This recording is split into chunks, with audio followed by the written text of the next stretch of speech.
Good afternoon, everyone. There are some gentle reminders for the whole duration of the event. First, please turn off or keep your microphones muted when not speaking. Only those with speaking parts are requested to open their microphones when it is their turn to speak. And second, may we also request you to turn on your webcams for the whole duration of the program if possible. Thank you.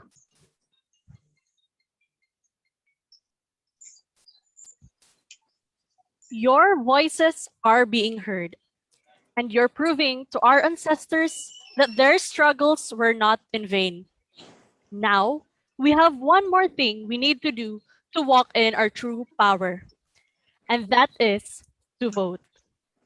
Good afternoon, our fellow Girl Scouts, titas, and guests.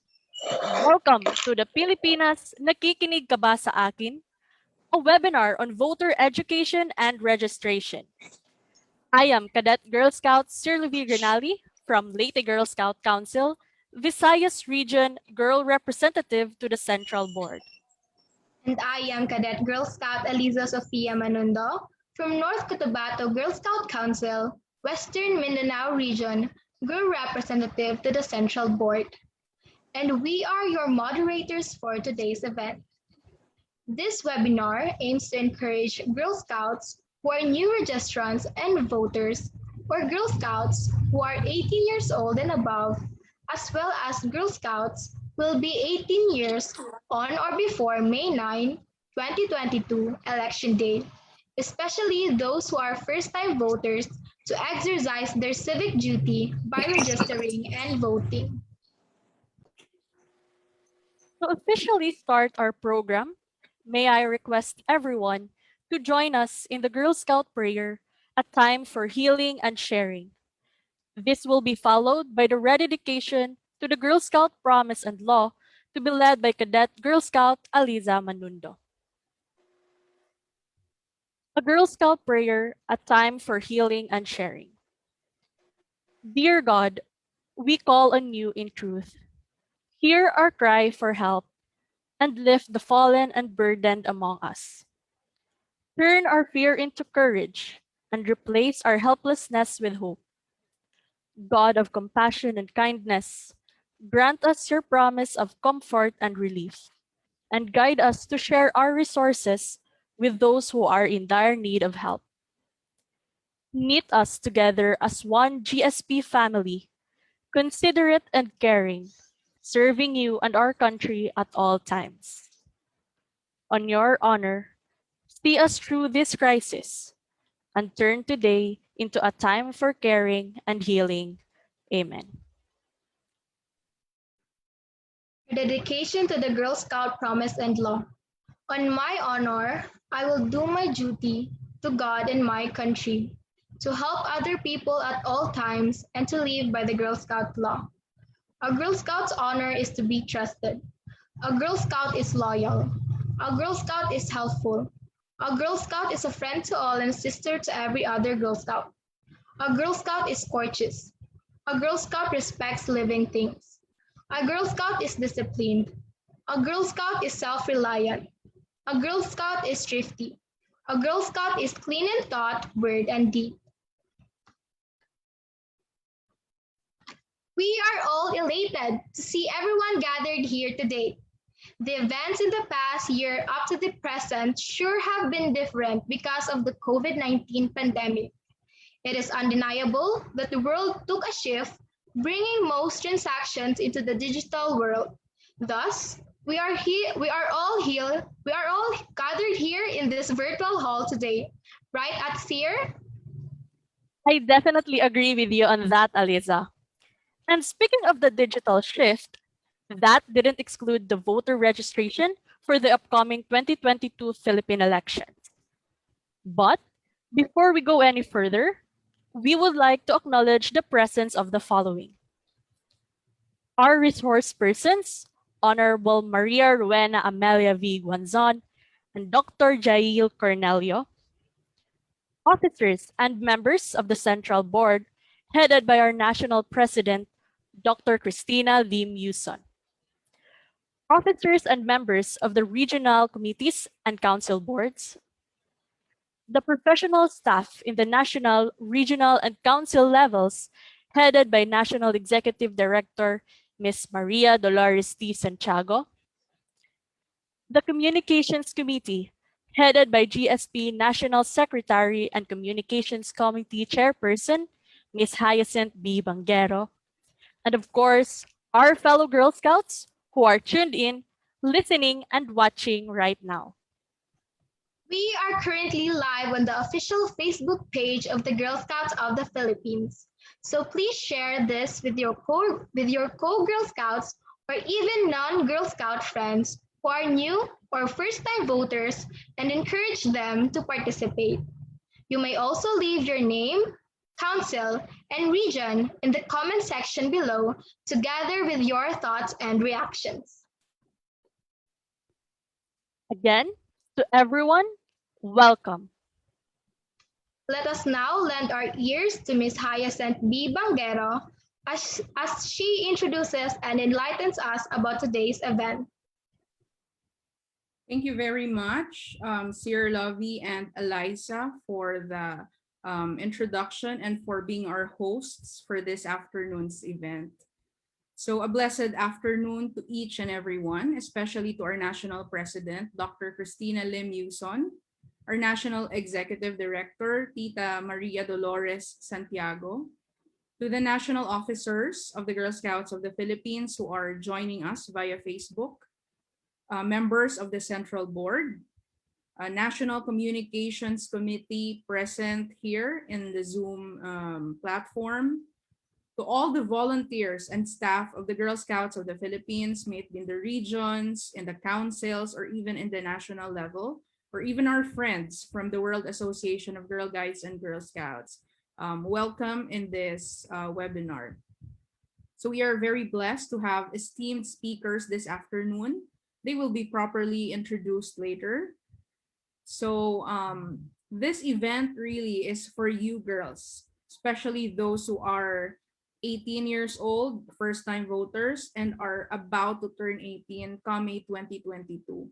We designed this event for you to convince you that there is a need for us to do something in order to make a difference, may it be in a very simple way or in a greater scale of things. So we know for a fact that there are still a lot of you, maybe a lot of Girl Scouts or young people who were not able to register yet. So that is why we're here. And of course, that is other than the fact that the Girl Scouts of the Philippines, if you do not know yet, is actually founded by two women who were suffragists. So they were the ones who really fought hard to make sure that we women will have the right to vote in this country, our beloved Philippines. So we hope that you will find today's event meaningful and finally take action to register for you to be able to vote. So I won't hold you any longer, as I know you're all eager to learn very important matters this afternoon. So sit back, relax, and let's all make a difference. Good afternoon, everyone. Thank you very much, Tita Haya, for that insightful introduction. At this point in time, let us extend our warm virtual applause as we welcome GSP National President, Dr. Cristina Lim Yuson, for her welcome remarks. Good afternoon, dear friends, my dear Girl Scouts. This is my first live webinar as your new president, and I am just as excited as you are. You know, one of the things that I have been doing in these last 3 weeks is to induct new officers around some councils and some of the regions. And my messages are really getting shorter. And what was important was to tell them about the voters registration, because as Haya had mentioned, two of our Girl Scout founders, which is Josefa Llanes Escoda and Pilar Hidalgo Lim, in 1935 worked hard. They went around the country campaigning that women can vote, because during that time only men voted. So they were able to garner the votes, and that is why today we are voting. And it's very important that this is your opportunity, your privilege, and your civic duty to register. If you are now 17 but will be 18 by May next year, you can vote. And for those who have not voted the last election, please go and register yourself again, because it is important that we get the women's vote. Let us remember that we are part of nation building, that we are doing this not for ourselves, but for the future of our country. And this afternoon, we have two very distinguished guests who will tell us more about this. But I appeal to you, please, if you are 17, already 18 or 19 and have not voted, it is time to go to the COMELEC and register your vote. You can do it online, but I think you have to still go to the COMELEC to present your papers and what's necessary. So let us cheer for our country, because that is in our promise and law, to love God and my country. Don't forget that. Thank you very much, and a warm welcome to all of us. Thank you, Tita Nina, for that uplifting message. I am sure everyone is as excited as we are for today's event. Tama ba ako, Ate Seer? Tamang-tama ka dyan, Ali. Ngunit, bago pa man tayo magtungo sa highlight ng event natin today, magtanong ko muna, are you already a registered voter? Hindi pa po, ate. Ikaw ba? Well, I am a registered voter. And as an active social media user, I've seen many young people like us have registered as well and are encouraging their friends to register too. Balita ko din ay karamihan sa kasama natin ngayon ay mga first-time voters pagdating ng 2022 elections. Kaya naman, hindi na natin ito patatagalin pa. At this juncture, may I call Ms. Jennifer Aquino, Communications Committee member, to introduce the resource person for the first session. Thank you very much, Ms. Manundo. I'm very honored and very happy to introduce my good friend, Dr. Cornelio. Dr. Jayeel Cornelio is Associate Professor and the Director of the Development Studies Program at the Ateneo de Manila University. Dr. Cornelio's writings on youth, religion, and social change have appeared in a number of leading journals around the world. O di ba pang Miss Universe? He is the editor of Rethinking Filipino Millennials, Young People Reinterpreting Religion, published in 2020, and author of Being Catholic in Contemporary Philippines, Young People Reinterpreting Religion in 2016.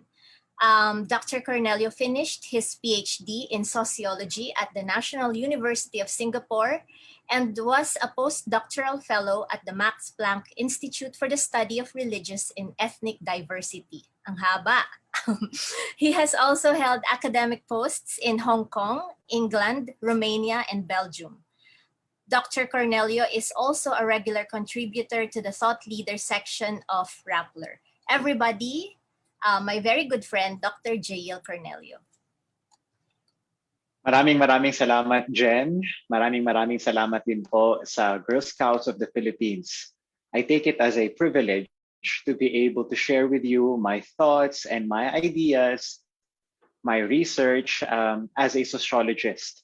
Some of you might already be aware na gaya na nabanggit ni Jen kanina, I am a sociologist of youth, and I do a lot of work on how young people are changing right now. At kasama na dito yung political at electoral participation ng mga kabataan natin ngayon.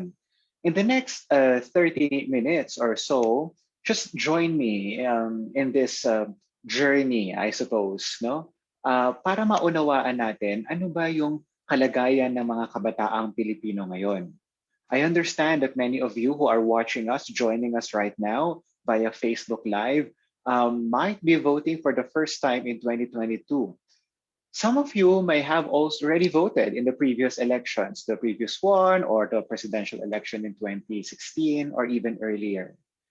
Gayon pa man, regardless of your stage in life, I hope na yung mga lessons na pag-uusapan natin ngayon will inspire new but also critical ways of thinking about How else can we encourage young people, one another, tayo? Paano natin mahihikayat ang bawat isa na makilahok sa eleksyon at higit sa lahat dun sa democratic environment natin dito sa Pilipinas? Some of you might be aware na in many ways our democracy is being challenged at tayo sa lipunan natin, tayo mga kabataan ay inaasahan na ipaglalaban ang ating demokrasya at kasama ito sa ating mga tungkulin, lalo na dito sa Girl Scouts of the Philippines, elections, and the Filipino youth. Let me start with this quote. You should see on your screen right now. Sinabi ito ng spokesperson ng Commission on Elections, si spokesperson James Jimenez. Sabi niya, I challenge you, as you see on your screen, and your generation to lead the way forward so that the rest of us may follow. I have no doubt that you are up to the task. You have to be. Wala kayong choice. You have to be. An entire nation is depending on you. So para siya nagsispeech sa Girl Scouts. But this is also an open letter to the youth. Challenging us. Sinasama ko pa rin po ang sarili ko bilang still young at heart. Naniniwala tayo na hindi kayo nag-iisa, mga kabataan. And James Jimenez is challenging us to lead the way forward. Meron pang isang nagsabi, ito ay si Jayeel Roperos. Siya ang president naman ng National Union of Students in the Philippines, NUSP. Siya ay isang college student right now. Sabi niya sa isang kanyang statement, as youths, plural, mga kabataan bilang mga kabataan, which make up a substantial proportion of the voting population, we have a huge role to play in the upcoming election. And that is to vote for comprehensive and competitive leaders. Si Jayeel naman, hindi lang siya hopeful. She's actually, sinasabi niya na, oo, tayo yung substantial proportion of the voting population. Tayo yung, mamaya ipapakita ko sa inyo yung statistical data. Pero sinasabi niya na hindi tayo pwedeng matulog. We have a huge role to play in the upcoming election.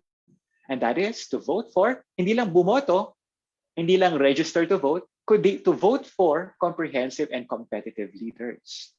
So may hugot si Jayeel sa kanyang statement na ito. President ng National Union of Students in the Philippines. Ano yung makikita natin sa dalawang statements or quotes na ito, Girl Scouts? Sinasabi ay, the youth will save us. Mga kabataan, kayo ang magliligtas sa atin. You are our saviors. Girl Scouts, you are our saviors. You and your friends and your peers and your mga kabarkada, yung mga kasama mo yung mga fina-follow mo sa Twitter, ang mga kasama mo sa Instagram, you and your peers will save us. Yun ang dating ng statement sa atin. Very hopeful, but also challenging. Now, bilang sociologist at trabaho naming mga sociologists ay ungkatin to question how valid is this claim? Kayo daw ng mga kabataan na magliligtas sa atin. Paulit-ulit nating narinig si Jose Rizal, ang mga kabataan ng pag-asa ng bayan, and that's true, and that's good. Now the question is, ganun ba ang realidad natin ngayon? In the next part of my presentations, ngayon na ilatag ko na yung aking direksyon, magbibigay ako sa inyo ng mga tatlong thoughts. Ipapakita ko sa inyo, number one, on the left side of your screen, yung statistics. Who are the registered youth? Ipapakita ko sa inyo ano ang kalagayan ng mga kabataan ngayon. Sino ba ang mga nakapag-register na? Marami nga ba? Pagkatapos, bullet point number 2, nakikita nyo on your screen, ay youth voting patterns. Totoo ba na may youth vote? Okay, kung boboto ang lahat ng mga kabataan, maboboto nga ba nila yung mga tamang mga kandidato? So dito babanggit ako ng mga datos ayon sa aking sariling research. Sino ba ang mga binoto ng mga kabataan nung nakaraang eleksyon? Yan, exciting yan. At pangatlo, Yung woke. I'm sure maraming sa inyo nakakaintindi dito sa salitang woke. Yung mga mulat, yung mga gising, at yung mga others versus the others. Sino yung mga yon? Youth on social media. Ilalahad ko sa inyo one by one itong mga ito and hopefully may mga mapulot tayo mga ideas from this data. If you're ready, let's start. The first point is statistics.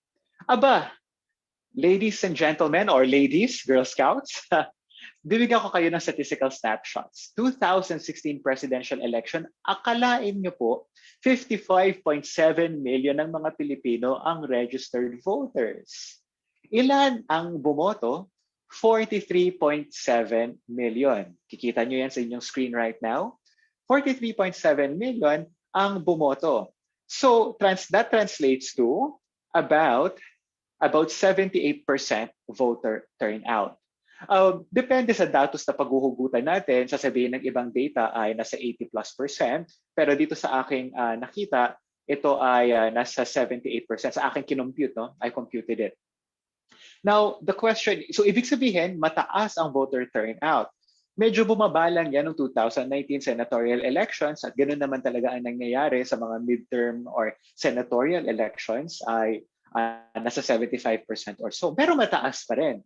Bear in mind, Girl Scouts, na itong statistics na ito ay mataas compared sa ibang mga bansa. In other countries, mababa ang voter turnout, 60% or less. So are we an electorally participative country? The answer is yes, we are very high. Sana maganda kung 100%, pero hindi naman nangyayari talaga yon.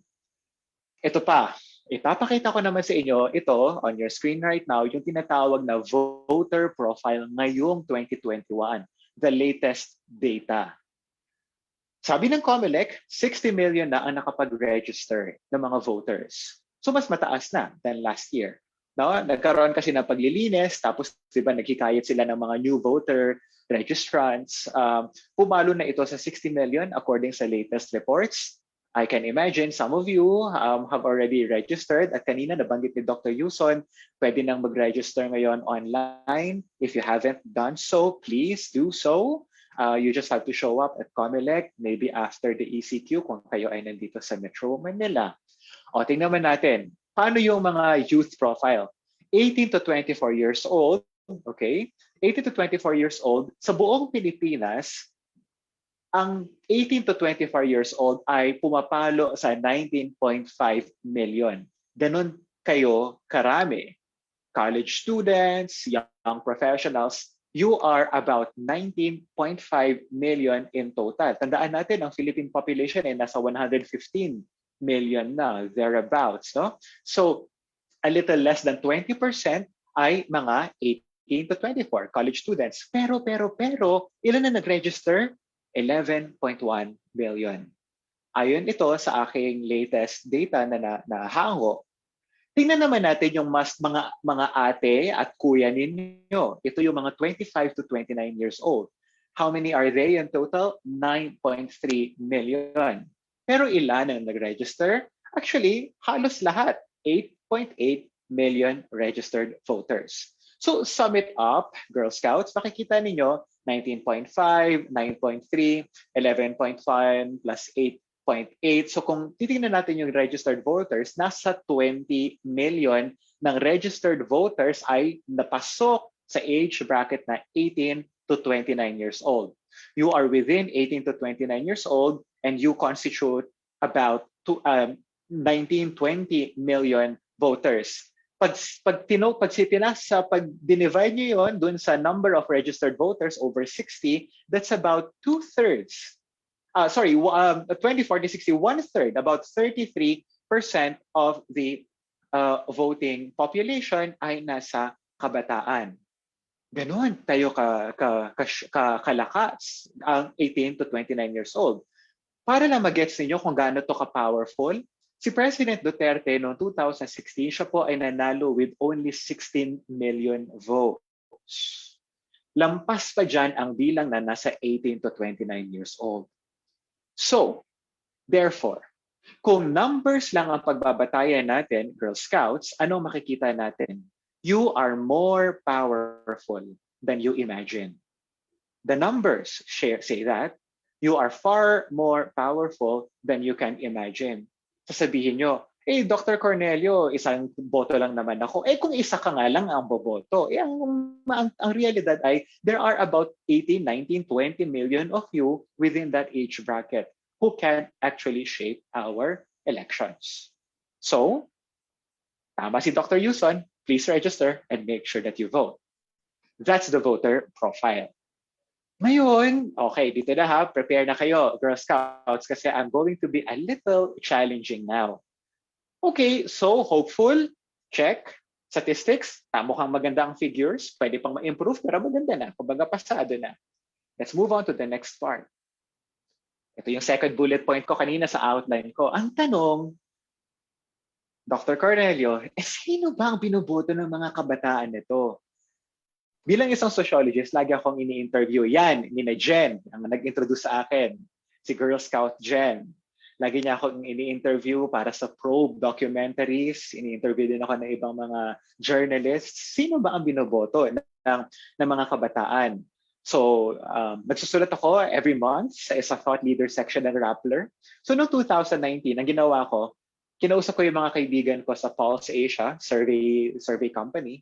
Bigyan nyo na sa akin yung datos. Fellow din po ako ng Pulse Asia. So sabi ko, pahingi naman ng datos, tapos bigyan mo sa akin ang age brackets. So senatorial elections, sa tingin niyo sino ang binoto ng mga kabataang Pilipino? Sige, sarili niyo na lang, kasi baka sensitive masyado kung sasabihin niyo sa akin kung sino ang inyong mga binoto them.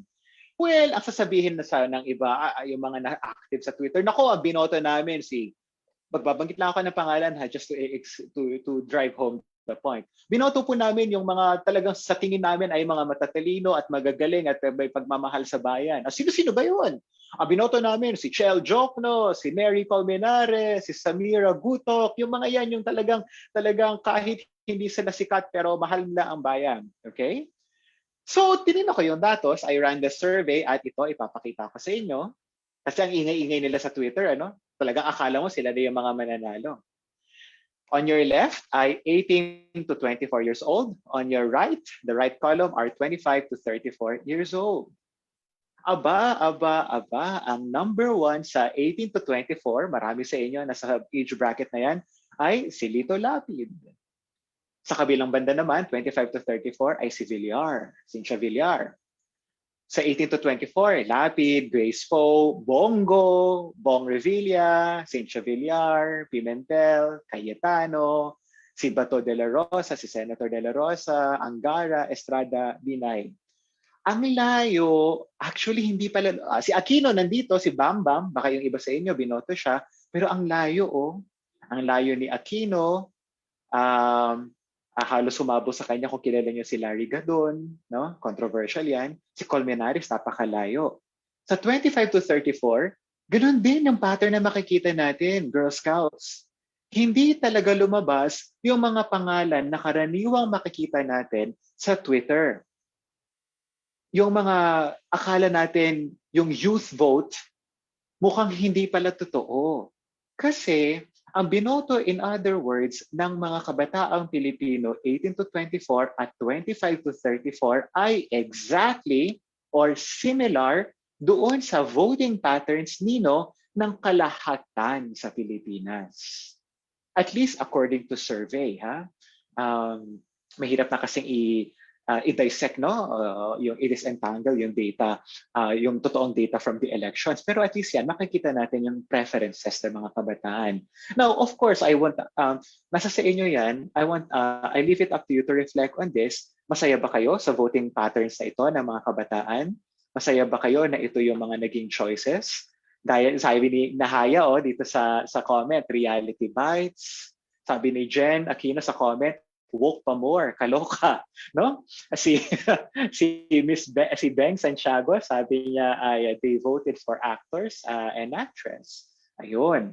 So ayan po ang inyong mga comments. Kung sa Facebook kung may mga comments kayo, it would be nice to just actually be reading them. I'm seeing that many of you are coming from the Visayas. Maayong unto sa inyong atanan sa akong mga kaigsuon dira sa Bisaya ug sa Mindanao. Thank you so much for joining our conversation. Please share with us your thoughts. Masaya po ba kayo sa voting patterns na ito? Okay. So, eto pa. Reality bites, gaya ng sinabi kanina, reality bites. Yung mga mas matatalino daw at mas nasa nakakataas ay mas nag-iisip. Tingnan natin kung ano yung naging resulta ng voting patterns sa nakaraang elections. Again, wala akong judgment po dito. Gusto ko lang ipakita sa inyo yung statistical facts. Ito ay hango sa exit polls ng SWS. Ito yung after bumoto ng isang tao, tatanungin siya ng SWS sa survey, sino po ang binoto ninyo? Hindi yung iboboto, kundi yung binoto, past tense na. At lumalabas, Class A, B, and C. Class A, B, and C ay pinaka-dominant, 45.9% binoto nila si President Duterte. Mahina lahat, no? Ang ABC sa ibang kandidato. Class D at Class E, sino po ang pinaka-binoto nila? 39.6 at 35.3%. Pumalo rin sila in favor of President Duterte. Yung mga edukado, sinong binoto nila? College graduates, 49.2%. Binoto nila si President Duterte. Hindi nila binoto si Grace Poe, si Rojas, si Miriam Santiago na very, very smart, no? Very eloquent and articulate, ay 6.7% lang ang bumoto sa kanya. Ang high school graduates natin, only high school graduates, ay bumoto again for President Duterte. Nakikita ko yung mga comments. Thank you so much, Haya, for copying them dito sa chat. No? Hindi ko makita yung sa Facebook. Sabi ni Karil De Leon, honestly, no. Mukhang hindi masaya si Karil sa nakita niyang voting pattern. Si Ferdiline Abayon, sabi niya, older peeps sometimes don't vote wisely. Aba. Ang sinisi ni Ferdiline, ang mga tito, tita, ate at kuya. Okay, older peeps sometimes don't vote wisely. Si Beng, very disappointing figures. Stema Richin, na-scam po tayo. Ayan, okay? Tumalabas na po yung ating mga political colors. Na-scam po tayo. So, dito pa lang, nakikita na natin, ladies and gentlemen, may mismatch yung hopeful messages na nakita natin kanina. May mismatch din yung nakita natin na, yung dami-dami pala natin, 1/3. Doon sa reality bites. Sa reality. Okay? Naalala ko kami ni Jen, nung nagte-taping kami, just give me a few more minutes, I'm almost done. Tapos gusto ko magkaroon tayo ng open forum. I believe meron tayong open forum. Si Jen, nung ini-interview niya ako about voting patterns sa mga kabataan, hindi siya makapaniwala na ito yung data. Girl Scout Jen, the reality has bitten you just now. So, marami pa tayong kailangan gawin beyond the elections, before, during, and beyond the elections, in other words. Okay, last point. Paano naman yung mga woke, Dr. Cornelio? Paano naman yung mga woke? Diba, ang dami-dami niyan sa Twitter. Maingay yan sa social media, sa Twitter. Galit na galit sila na pinulitika yung pagkapanalo ni Heidelin sa Olympics. Doc Yuson, thank you for pointing out yung vote buying. If you want, let's talk about vote buying later on. May mga research din ako dyan, no, sa vote buying. Hindi ko pinasok dito pero mamaya ikikwento ko sa inyo. Sabi ni Jen, thanks for bursting our bubble. Yes, that's my job. So the question is, will the woke save us? Doon po sa mga ate, kuya, lolo, lola, tito, tita na nanonood ngayon na hindi naiintindihan yung woke ay ginagamit yan sa Twitter, lalo na sa Twitter, para i-describe ng mga kabataan yung sarili nila na actually kami ay politically aware, politically conscious kami. Hindi kami naniniwala sa lahat ng sinasabi ni spokesperson or ni candidate or ni president na ganyan. Para nagpa-fact check daw sila, ganyan. So mga woke sila, galit sila parate, no? Sa social media. Ako, would I consider myself woke? Obviously, I would consider myself woke. Pero ang gusto ko lang tingnan natin ay, again, i-problematize natin yon kasi may mga paggamit yung salitang woke, mulat, na sa tingin ko ay hindi nararapat at pwede pa nating pag-isipan ng mas maigi kung paano natin ito mapapalalim. Okay? Sabi ni Jen, woke is politically aware, may stand paninindigan. Okay, great. Sige. Ayan, so meron talaga tayong time for Q&A. So will the woke save us? O ngayon, I'm going to burst your bubbles again, Girl Scouts. So please be ready. Doc Houston, I hope hindi po kayo nagsisi na ako ang in-invite ninyo. Don't worry, we will end on a very hopeful note. No? Hopeful tayo. Sinabihan ako ni Girl Scout Jen. Sino ba yan nasa woke Twitter na yan? Kung kayo po ay active sa Twitter, ay sana makita, I'm sure familiar sa inyo itong mga figures na ito. Maingay, very vocal sila sa Twitter. Ako, very active din sa Twitter. Alam ko kanina may nagbanggit na siya ay active sa social media, so I'm sure you would recognize these figures. Si Chai Fanasier, isang actress, at saka si Juan Miguel Severo, isang writer, isang spoken word poet. Yan. Nabanggit nito sa isang article na kinopy-paste ko lang mula sa isang website. Ang mga woke daw ay yung mga Filipinos na ine-express nila yung kanilang political opinions in 280 characters for all the world to see. Chine-challenge daw nila, second sentence there, in the age of fake news, everyone will surely appreciate the presence of genuine watchdogs and keen observers like Juan Miguel Severo, Irish Dizon, Chai Fanasier, and Twitter users who handle the accounts Punong Bayan _ Jai Kabar, and Millennial of Manila. Actually, kilala ko yung mga yon at talagang ano yan, kada minuto meron nila may tinitweet at usually kritisismos no, sa pamahalaan. Sabi pa, these personalities are saving the country from historical revisionism. Ayan. Through viral memes. Ayan. Healthy discourses and witty comebacks. Ililigtas daw nila tayo. Okay. Sige. Thank you very much po sa pagliligtas ninyo. No? And nakikita natin na yan na nga ang sinasabi rin ng article na ito. Pero yun nga ba ang realidad? Bago ako tumungo doon, babasahin ko lang yung ibang mga comments dito. Sabi ni Bombing Ku, many young voters are also influenced by the political reality of the kabataan sa barangay being influenced by their barangay officials. Bombing, share mo naman, how exactly are they influenced? Ano ba yan? Vote buying, political dynasty? So halimbawa ako, familiar ako sa Sangguniang Kabataan, yung SK, nagagamit yan. Halimbawa bilang extension ng mga political dynasties. So yung mga anak ng mayor or ng barangay captain ay siya rin ang SK chair. Yun ba ang tinutukoy mo or are you thinking of other schemes, no? Maybe later sa open forum if you could share, I would love to hear. Kasi baka yun yung entry point natin bilang Girl Scouts para matulungan ang mga political consciousness. Sabi naman ni Ferdeline, Dr Cornelio, grabe ang pattern pala. Sana maiiba this coming 2022. Hopefully maging mga woke na talaga. Oo. Sabi ni Kyla Carol Oda, yes, the woke can and will save us if they really walk the talk, like supporting not only by words, but putting into action, like voting for the people we see and believe are effective. Heart, heart, heart. Salamat ni Kyla Carel. Heart, heart, heart din dyan. At saka yung comment naman ni Haya, register the vote. At talaga all caps, ano? So, paano ko ba bibigkasin to sa listing? Pasigaw ba?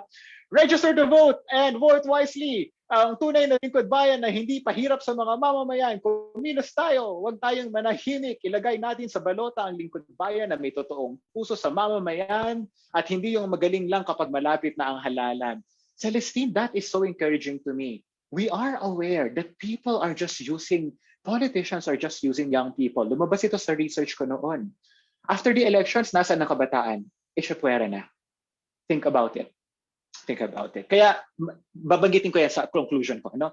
Just a few more slides. Sabi ni Jen, Celestine for 2022. And from Raz, last comment from Raz Nosete, for our beloved country in 2022. 10 amen signs. Okay. With Hail Mary, our Father, glory be at all the mysteries of the Rosary. Ayan. So, balik tayo. Woke Twitter, they will save us. Ito ang problema natin, mga kapatid. Ang problema ko sa woke, gaya ng isang isinulat ko noong 2019, ay elitista. Alam niyo po, bigyan ko lang kayo ng kasaysayan. Yung salitang woke, nagsimula yan sa karanasan ng mga African Americans sa US.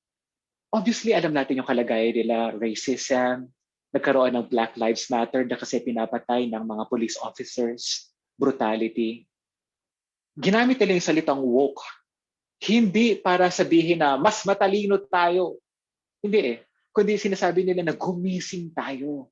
Kasi pag hindi tayo gumising, tayo ay patuloy na i-discriminate, patuloy na sasaktan. Pag makita nila itim tayo, tayo yung kanilang huhulihin, pero ang totoong gumawa ng masama ay yung puti. Kasi racism is systemic and there is a sociological reasoning for it. It's about power, it's about class, it's about money, it's about history. Ginamit naman na slaves ang mga African Americans, tandaan natin, hundreds of years ago. And it was not too long ago na nagkaroon talaga sila ng kalayaan. And up until now, ginagamit ito to discriminate against them. Yung woke, syempre ginamit din yan ng Asian Lives Matter too, no? Kasi hindi na mga Black Americans na tinitira ngayon, kundi mga Asians na sa US. No? US is a little very difficult society. Yung konsepto ng woke, in other words, ginamit yon ng mga sinasamantala, ng mga marginalized, para palakasin yung loob, patatagin yung loob nila. Dito sa Pilipinas, pag nakikita ko siya sa Twitter, yung woke, may yabang eh. May elitismo. Woke ako, ikaw, ano ka bang? Sino ba binoto mo? Ay, bobo ka. Lagi may ganon.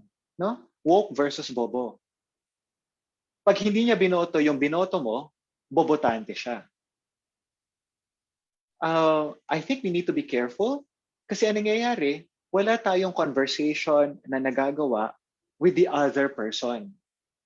Ang nangyayari tuloy sa social media, pag titingnan niyo yung patterns, woke people, quote-unquote, follow each other.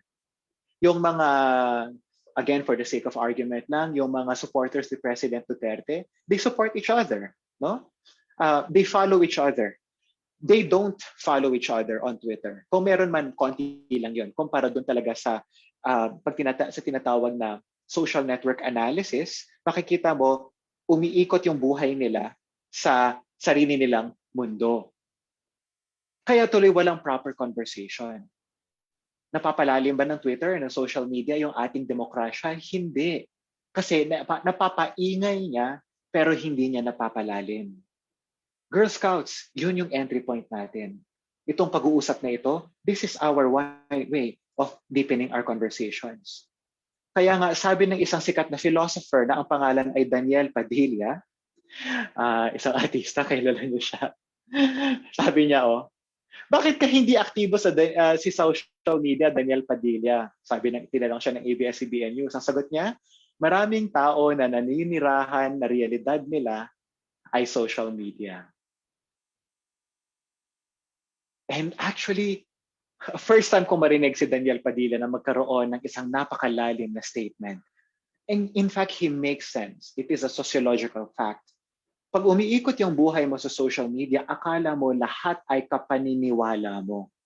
And it gives you that impression that everybody thinks like you, everybody believes like you, and if they don't believe like you accuse them of stupidity. They're not wise, they're not intelligent. And anong nangyayari? The emotions get riled up, and you end up just fighting one another. So, gaya na sinabi ni Athena Marie Gonzalez, yes po, endless echo chambers. Thank you so much for sharing that, Athena. Sabi ni Kyla, it is therefore important to still follow people with a different perspective and not shame them. Yes, amen, Kyla. Huwag nating ipahiya, huwag nating i-call out or i-cancel. Although minsan galit na talaga tayo, no? Pero engage them. Pag trolls, ibang usapan na yon kasi bayad ang trolls eh. Mamaya, if you want, Doc-Yusan, pag-usapan din natin yung trolling industry, no? Kasi bayad talaga yon, no? Isa yun sa mga matinding kalaban natin, yun yung mga purveyors ng fake news. Basahin ko lang yung comment ni Miss Maricar Joy Magtibay Paner. Vote wisely, heart.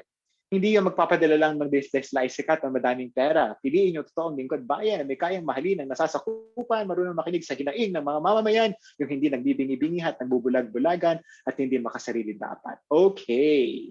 Galing. Katniel lang ang sakalam. Thank you so much, Jen. Thank you so much, Veng. Okay. Conclusion, para meron tayong time for open forum. Ano po yung gusto kong ibahagi sa inyo? Dito tayo sa right side ng aking presentation, fragmented youth. Girl Scouts, the reality is this, hindi tayo united ang mga kabataan.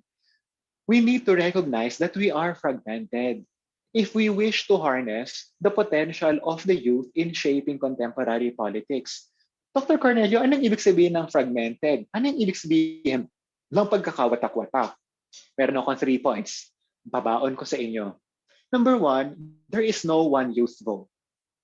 Hindi totoo na may youth vote na hiwalay dun sa boto ng mga matatanda or ng mga tito, kuya, ate. There is no one youth vote. Hindi ito counter vote, hindi ito counter cultural.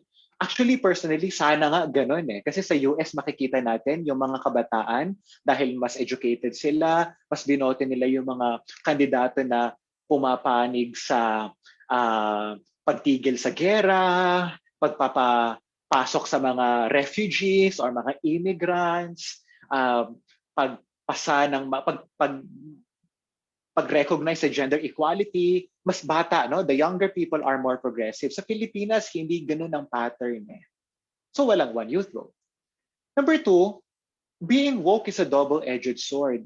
Alam ko na marami sa akin sasabihin natin, woke tayo, no? Pero actually, gusto ko rin iparating po sa inyo na this is a double-edged sword. Socially conscious, yes. Politically conscious, yes. Aware of injustices, yes. But elitist. So, wala tayong conversations. Right? Yabang ang medala natin. So, akala natin, lahat naniniwala katulad natin, but in reality, it's not. It's not the reality, echo chambers. And finally, gusto kong itanong sa ating lahat, pag sinabi natin kabataang Pilipino, sino ba talaga ang tinutukoy natin? To whom are we referring when we actually say Filipino youth? Sino ba? Remember, 50% of our population fall below the age of 39 years old. 40 and below, 39 and below. 50%. We're a young population. Pero isipin natin, yung iba dyan nasa Batanes, yung iba sa dyan nasa Bangsamoro, yung iba dyan nasa Visayas, yung iba dyan nasa Maynila. Hindi porke na marami tayo mga kabataan dito sa Maynila na nakakapag-aral, ayun na yung realidad ng mga kabataan sa Ilocos, sa Guimaras, sa Basco, or sa Marawi. Hindi. Not everybody gets educated the same way as we do. Not everybody belongs to the same class. Not everybody finds exactly the same employment. There are a lot of out-of-school youth. And regionalism.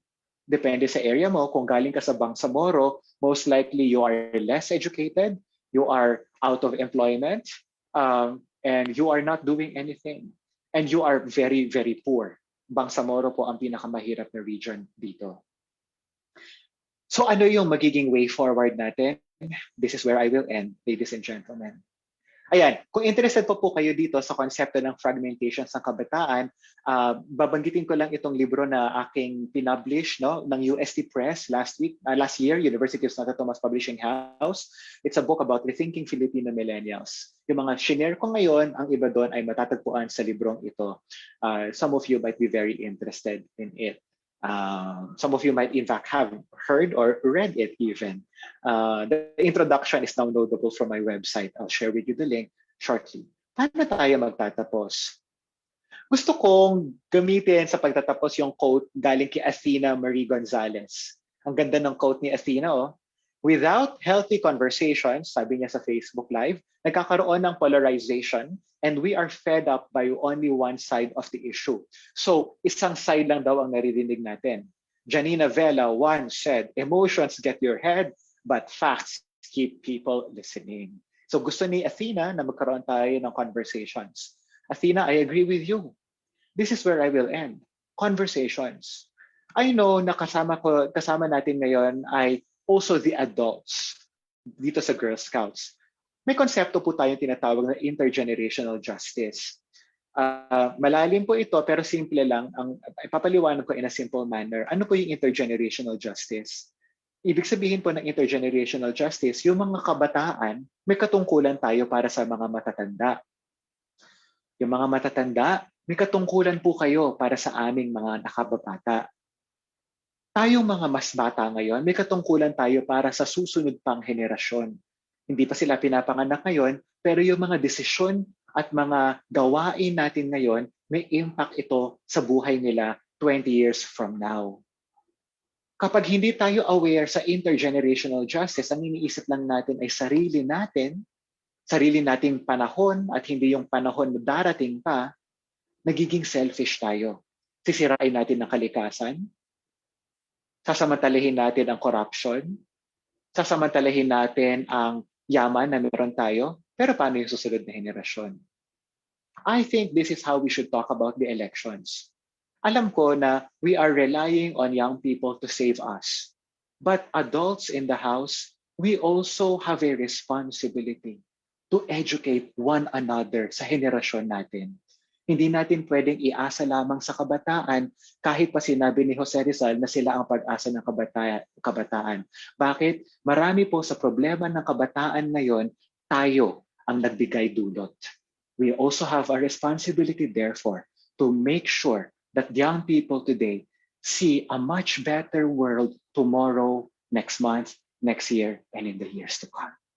Maraming salamat po sa inyong panahon. I pray and I hope na ito ay nagbigay inspiration sa inyo sa hapon na ito. I am really willing now and ready to just have a conversation with you all. Thank you so much.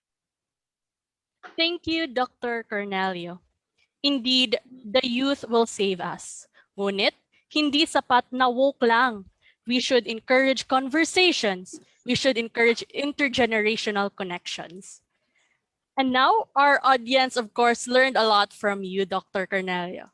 For your questions, may we request our audience to write them in the comment section below, as we will now open the floor for a short question and answer, which Ms. Donna Maylina, Communications Committee member, will facilitate. Please follow this format. For a short question and answer, which Ms. Donna Maylina, Communications Committee member, will facilitate. Hi, Dr. Cornelio. Hi, Ma'am Donna. Hello po.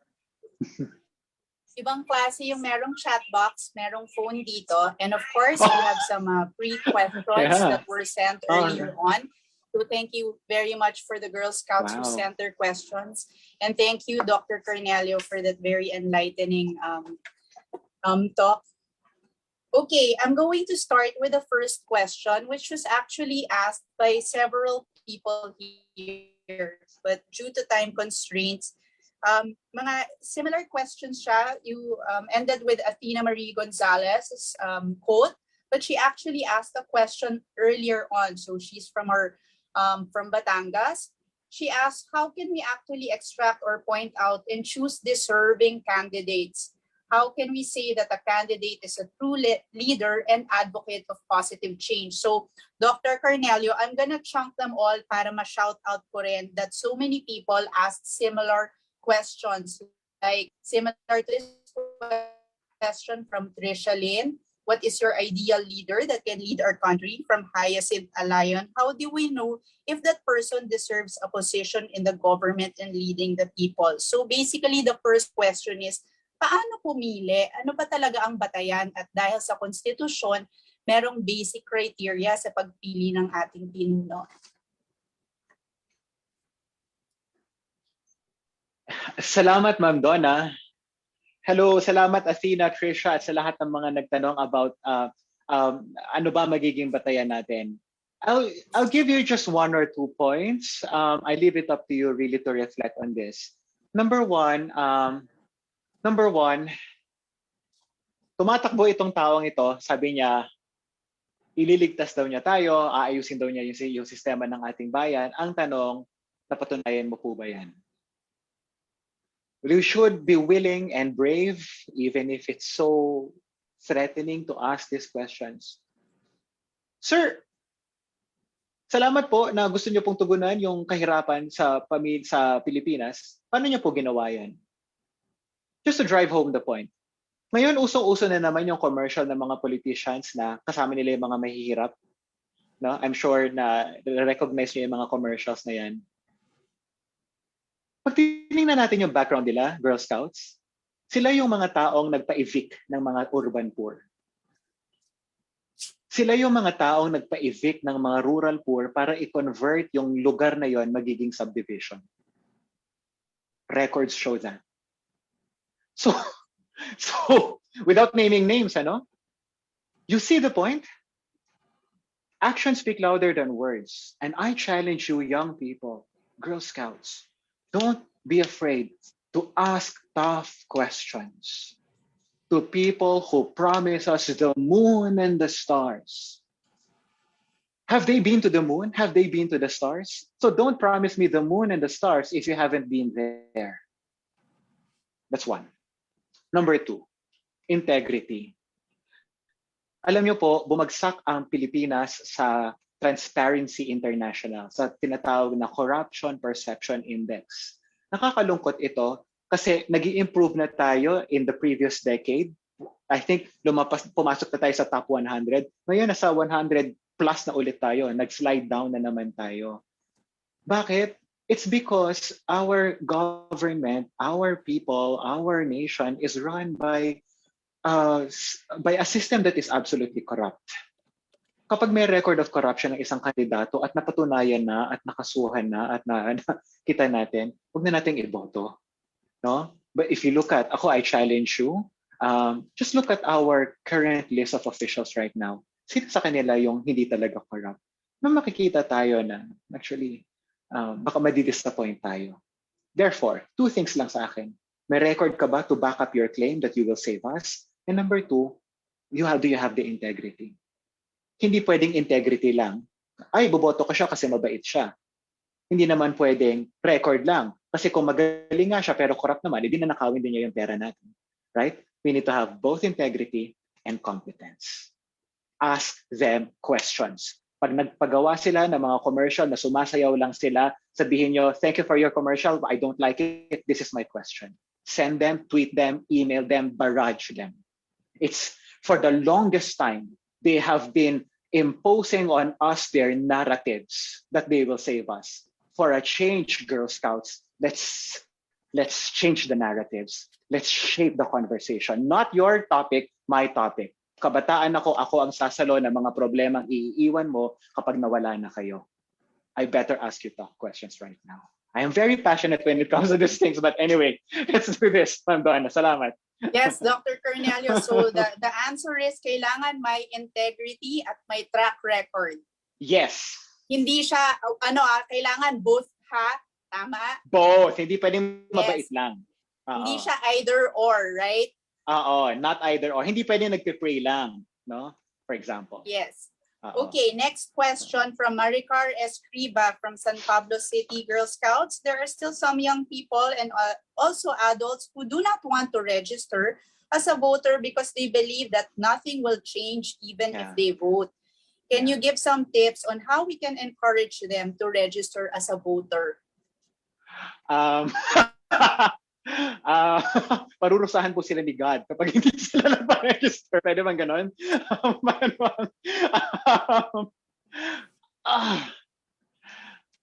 Naiintindihan ko yan, Ma'am Donna. Sino siya nagtanong na? What's her name? Si Maricar.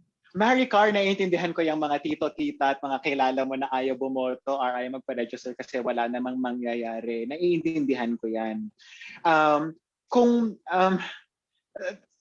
Pwede mo pa rin namang sabihin sa kanila yung mga statistics na binitawan ko kanina. Actually, kung titingnan mo lang yung sarili mo, isa ka nga lang. Pero kung titingnan mo yung henerasyon mo, kanyari 80 to 29, gaya na pinakita ko sa inyo kanina, actually we constitute 20 million of the entire voting population. That's 1/3 of the registered 60 million. So kung lahat tayo ay nandun, boboto, then our votes would make a difference. Nga lang, kung hindi pa rin siya ma-convince, I believe that you've done your part. Focus on other people. No, kasi meron dyan iba mas mako-convert pa. We cannot convert everyone. We cannot please everyone. You've done your part. Saka patawarin mo na rin ang sarili mo. No? You don't have to punish yourself for not being able to change people. Right? Okay, thank you, Dr. Cornelio. I have a This is my question po.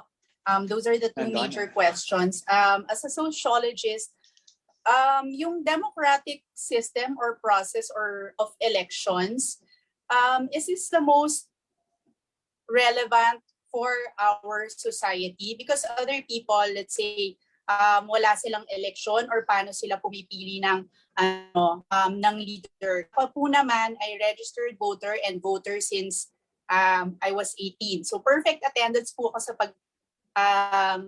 sa election, and yet parang feeling ko parang kulang pa rin yata. That's why I'm here, of course, with the Girl Scouts doing this. So what sorry, are can you say other that? electoral? Yes. Opo. So basically, my question is, kasi dito tayo, diba? This is a Yes. democracy, so we're choosing, it's a multi-party system, Yeah. at yan ngayon yung rules natin. Pero sa inyo pong pag-aaral, yan po ba yung pinaka-effective? Hindi ko masasabing epektibo, pero yung mga progresibo pong bansa, ano ang batayan nila kung paano sila pumipili ng pinuno? Wow. Okay. Ang galing ng tanong, Ma'am Donna. Do we have 1 semester to discuss this? Political Theory 101? Mag-enroll po ako. Mag-enroll kayo! 1 semester, may midterms ako finals.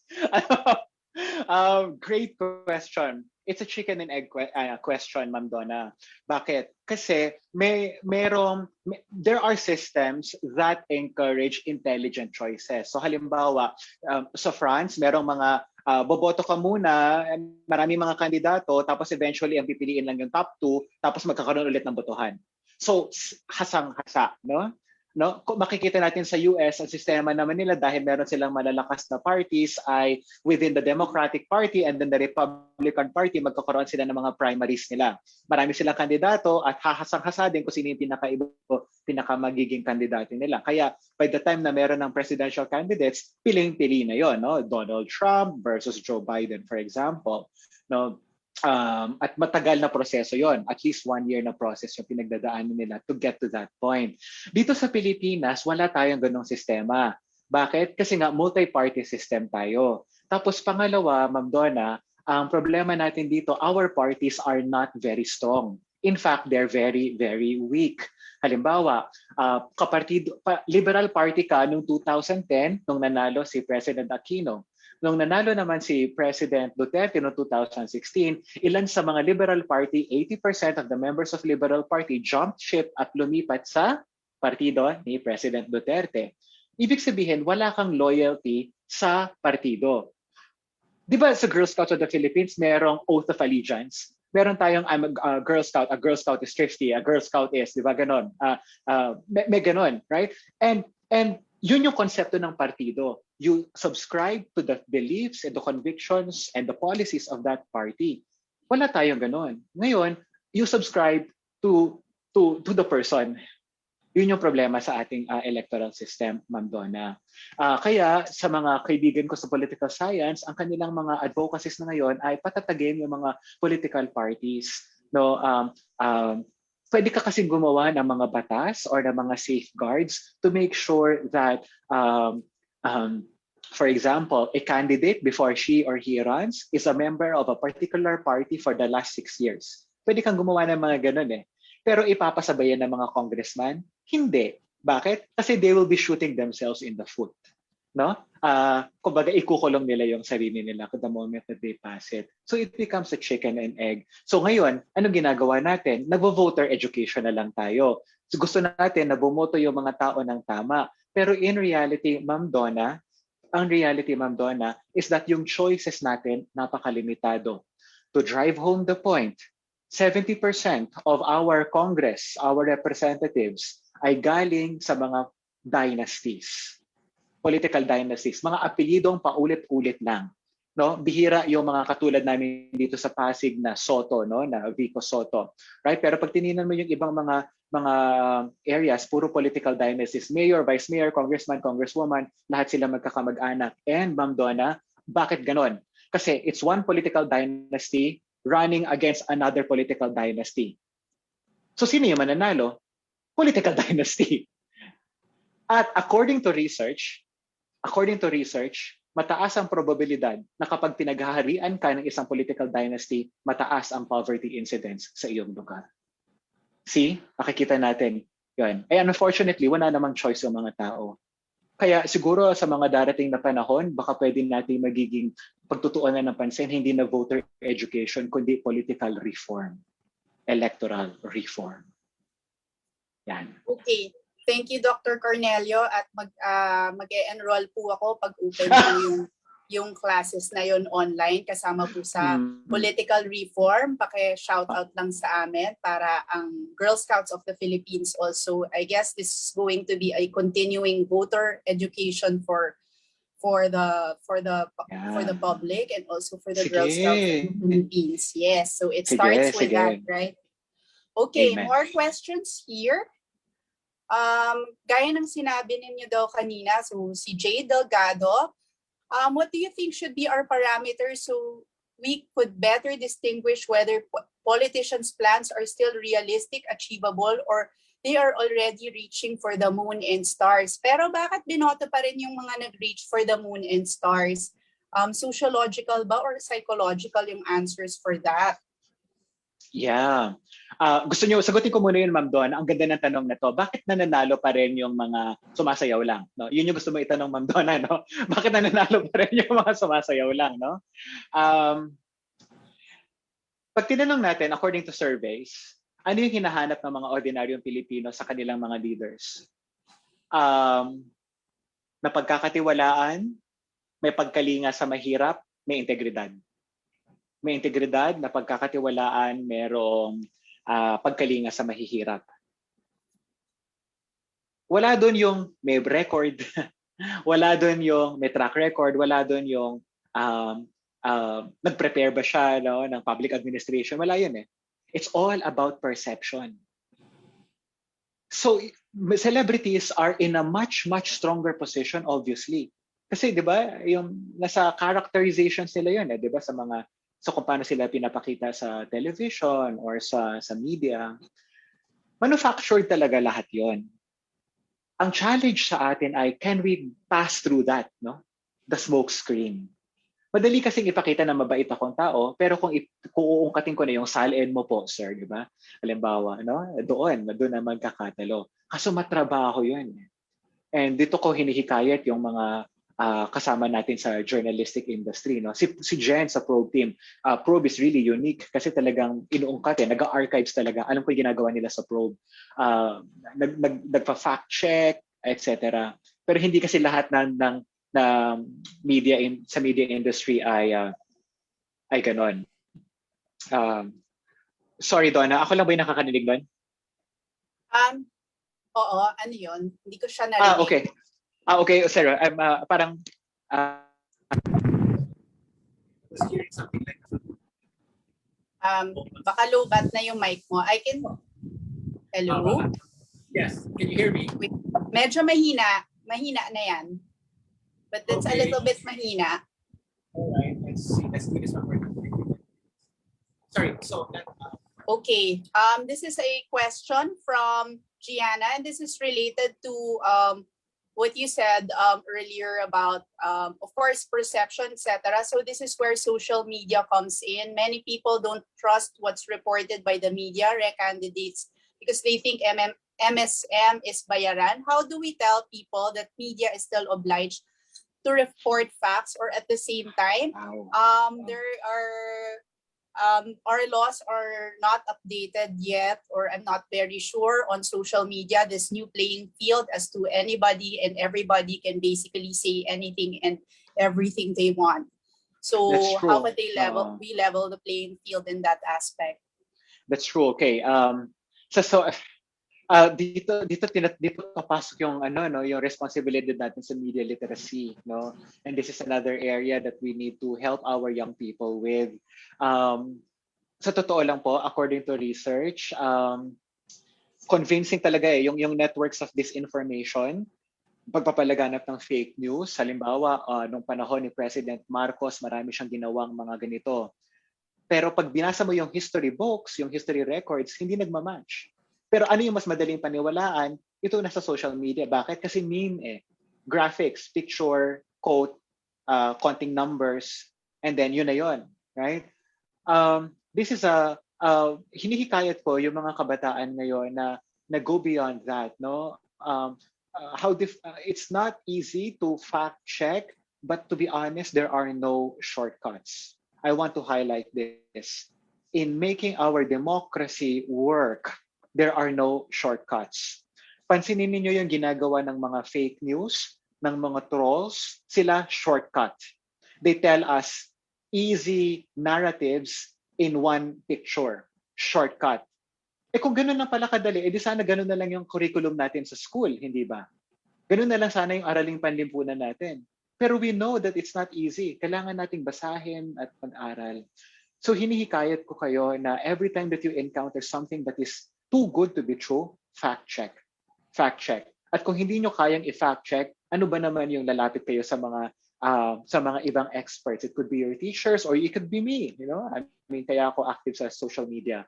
I have helped, guided some students in that area. Okay.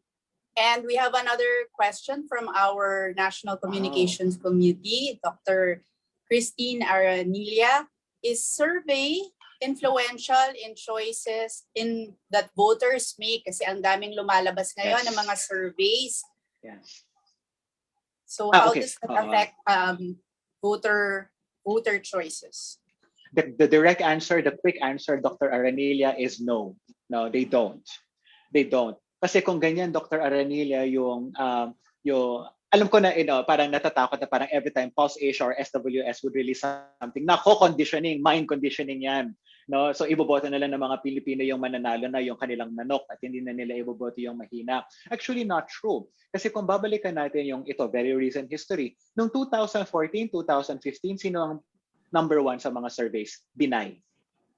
2015, pumalo si Grace Poe, nag-number 1 siya. And then come December 2015, nag-express ng pagtakbo si President Duterte, siya na ang nag-number 1 all the way na hanggang May 2016. In other words, kahit sabihin ng survey na nag-number 1 ng isang si President Binay, hindi na nangahulugan na siya yung mananalo by 2016. Kasi doon papasok yung campaign, doon papasok yung mga live TV debates, doon papasok yung mga coverage ng journalists, doon papasok yung voter education. So surveys are there only to help us understand ano yung realidad ngayon. Ginagamit din yan ng mga candidates to understand where they are right now. But do they influence political choices later on? Some studies say na it's not like that. Thank you for that very important question, Dr. Aranilla. Thank you. Okay, we have another question here. Do you think the pandemic response of the leaders will shape how voters will vote in the 2022 elections? One more time, Donna, one more time. Do you think the pandemic response, how leaders, incumbents, will affect how voters will choose their leaders? How will it affect choosing their leaders in terms of pandemic response, vaccination response right now with our current problems? I wish I wish that COVID would shape our political choices next year. Sa tingin ko, sa ibang bansa kasi ganun eh. Naging ganun talaga. Kay Joe Biden, for example, no? I mean, this is not to reveal my political colors, pero kay Joe Biden kasi ang linaw-linaw, no, laser focus yung kanyang yung kanyang COVID ang problema, no? Let's get ourselves out of COVID and our economy will improve. Nagigets yun ng Americans eh. Dito sa Pilipinas, iba-iba yung issues eh. Employment, livelihood, wages, inflation. Halimbawa, nag-survey yung Pulse Asia. Ano yung mga gusto nyong marinig about from President Duterte sa kanyang SONA? This was just last Monday, hindi ba? Alam nyo yung sinagot ng mga Filipinos, majority ng mga top 3 concerns ng mga request ng mga Filipinos ay, na gusto nilang marinig ay hindi COVID. Economy, inflation, wages, livelihood, employment. Number 4 lang, yung vaccination. No, kumbaga, para sa ordinaryong Pilipino, okay, may vaccine nga ako ngayon, pero bukas ba may trabaho ako? No? So, this really is a challenge to us and to our candidates. Now, if you're going to run, please present to us solid facts, no, about and realistic, no, hindi yung moon and the stars kanina tanong, no. How do we get ourselves out of this condition? According to some projections ng mga economists, hindi tayo makakabawi until December 2022. Ang Vietnam, Thailand, pumapalo na, pero tayo December 2022 pa tayo makakabawi sa pre-COVID levels natin.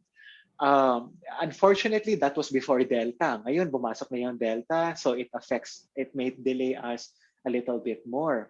Ako, nag-aalala nga ako kasi ang pinaka-concern ko, Ma'am Donna, yung kalidad ng edukasyon ng mga kabataan.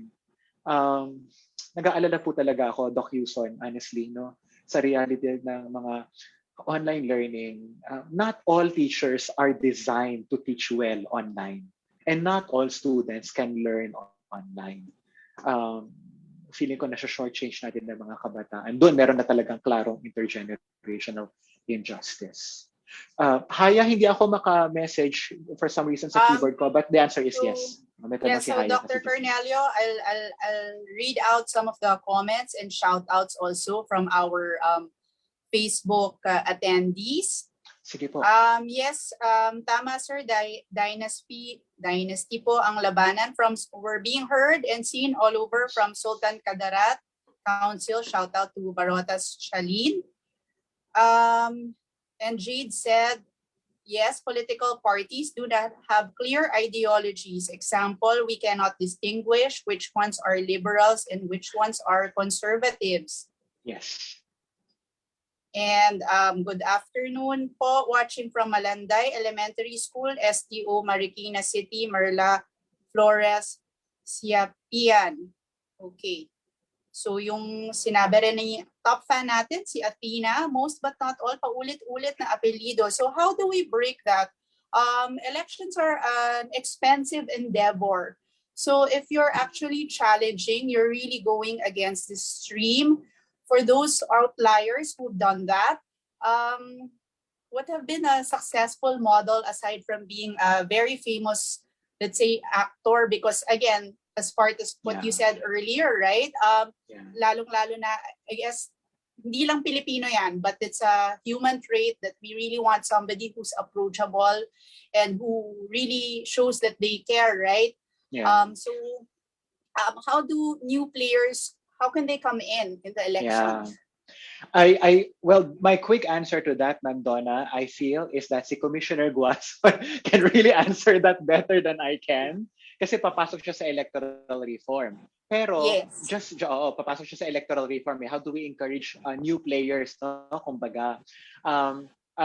Pero, hindi nangangahulugan na wala na tayo magagawa, no? Girl Scouts. Dito papasok yung tinatawag na community organizing, grassroots-based. Tandaan natin na sa nakaraang elections ng 2019, nagiba ang ibang mga dynasties. Case in point, dito sa Pasig, nagiba ang dynasty. At nakita na yung mga mas bata, pwede pala silang lumaban and they can do much, much better. Records show na si Vico Soto, for example, has been doing a great job. Sa San Juan, I think nag 100% na sila ngayon as we speak sa senior citizens vaccination. Sa Manila, to a great extent also. We see this also sa Iloilo. Di ba, makikita natin na it's possible to challenge dynasties. And it takes a long while kasi it's about building reputation, it's about forming organizations and movements. Isa yon, community organizing, no? Hindi ko na pwedeng mapag-usapan yung electoral reform kasi baka si commissioner na ang makasagot noon. Yung isa pa is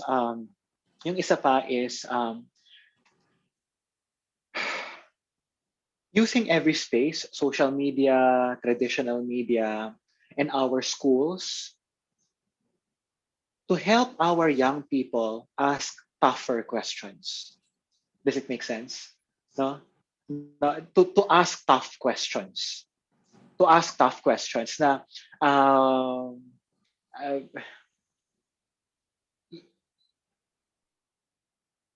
we should ask about track record. We should ask about integrity. We should ask about these things. Kasi nangyayari yung mga datos na yun, napupunta lang yan sa mga experts eh. No, kunyari, na-invite ako sa isang CNN, for example, or sa documentary ng Probe. No, experts lang yun eh, at hindi naman lahat nakakapanood. Pero kung maititrain natin po ang mga kabataan or Girl Scouts to really ask tough questions, hindi ba mas mapapalalim natin yung democratic spaces natin? Sometimes I wonder if we're really helping our kids just by telling them, obey first before you complain. No? Or bakit kita susundin kasi magulang mo ako? Those are ideas that tell our kids it's better to shut up than to ask questions. Maybe it's also with the way how we teach them. Ayun. Okay, so madami pang mga tanong at mga Oo nga comments. eh. Ang Thank galing you nga to the eh. girls- Ang galing. To the Girl Scouts with your very, very intelligent comments. So babasahin ko lang din dito. Wait. Si chat box po. Ito. From Eileen Hernandez. Maganda sa panahon ngayon, lahat ng boses na papakinggan. Hindi katulad ng mga nakaraan kung sino palagi nakikita sa TV, yan ang kadalasan ng mananalo sa eleksyon. Wag palin lang. And from Bombing Po, I just hope our young girls will be discerning enough when approached by the SKs in their areas and instead by the influencers. Go Girl Scouts, go. And this is a practical question asked earlier. Pag nag-register ba daw sa SK, kailangan pa rin bang mag-register dito sa national elections? Oh, the answer is yes. No, iba yun eh. Iba yung SK, iba yung national elections. No? Maybe Commissioner can also answer that later on. Yes. So, madami pa tayong pa-shoutout. Wait, hold on. Basahin lang muna natin ang shoutout na napakadami dito. And Ang active! Yes, paki-plug lang din po ang inyong Twitter again and handle. And Ay, wow. Girl Scouts, ang ating official hashtag ay hashtag Pilipinas Nakikinig Ka Ba? Because after this will be an ongoing conversation. So, sir, pwede ka naman namin kulit-kulitin, right? On Twitter, on the social media space so that we can really extend this conversation. Yes, ako po ay nasa @Jayeel_Cornelio. Tapos, teka, ilagay ko na rin din sa ating sa Facebook natin. Hello Okay. po. Ayan, ayan. Sige, lalagay ko na rin sa Facebook comments.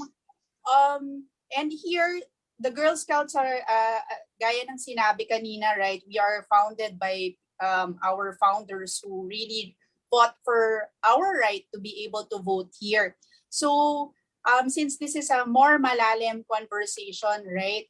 Gaya ng sinabi ninyo, yung aklat na available, kailangan magbasa, mag-observe, makilahok, at makipag-usap pa sa ibang mga tao. Ano pa yung kanina na mention ninyo, yung community grassroots na pwedeng gawin? So, isa ang Girl Scouts sa napakalaking organisasyon. So, aside from this, what else can we actually do for ourselves and for the rest of everybody that with your experience na pwede pa naming ma-amplify? And I'm sure the rest of the Girl Scouts here, you can actually shout out the practical things and suggestions that we Girl Scouts can actually do. Wow. Okay, little by little, naniniwala ako talaga sa small scale. No, the quality of our democracy lies in the strength of our small groups. No, let me say that again. The quality of our national democracy lies in the strength of our small groups. So, sa pamilya ba natin, nakakapag-usap tayo ng malaya, no? So if you are parents, and I see that we have some adults here, I hope na at the dining table we can have proper and deep conversations about candidates and about the state of our society and about our future. Dining table pa lang yun, in our small groups, no, in our neighborhoods, Girl Scouts, it can go a long way na na sa mga kaibigan natin, we talk about these things. Alam ko na marami sa atin na magsasabi, oh, politics yan, ayaw kong pag-usapan yan kasi mag-aaway lang tayo. No, but actually, we can help them. We can help, kung magiging patient lang din tayo, we can help them.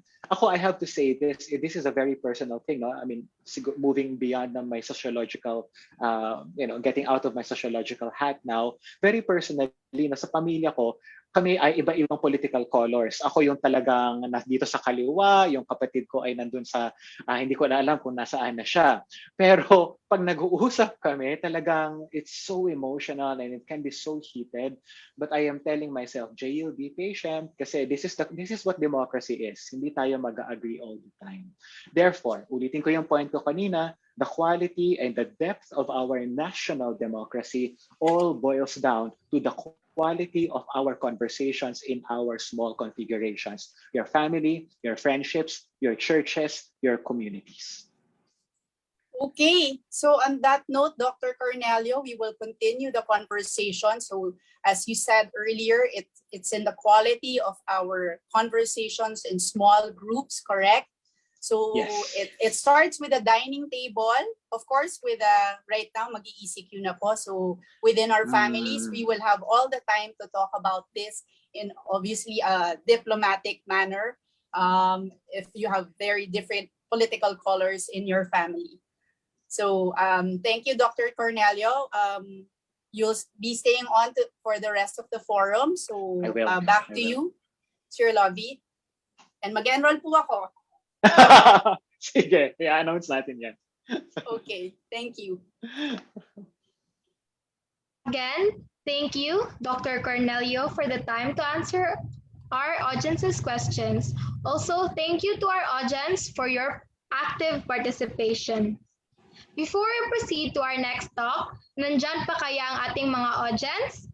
Can you tell us how you felt about our first resource person and his talk? I-click nyo na ang like, heart, or wow reaction button.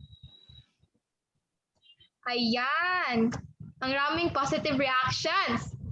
Kaya naman, let's proceed to the second part of our program. May I call Ms. Elena V. Romero, Communications Committee Member, to introduce our next resource person. Good afternoon, fellow Girl Scouts. I'm going to introduce to you somebody who is very accomplished, but I will not, give you a list of all of this. No, I just want to highlight a few of them. Our resource person was a former mayor of Cadiz City in Negros Occidental. I think she was one of those mayors of her time, no? Youngest mayors of her time. She was also a former commissioner of the Commission on Audit of the country. She was also, before she assumed her present position, she was officer in charge of the Institute for the Administration of Justice at the UP Law Center.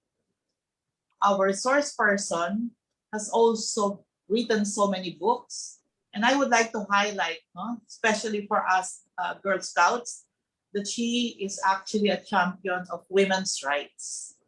So, without further ado, I would like to introduce our distinguished resource person now, currently the Senior Commissioner of the Commission on Elections, Commissioner Rowena Amelia Guanzon. Thank you. Thank you, sis, Jing, and good afternoon to our fellow Girl Scouts.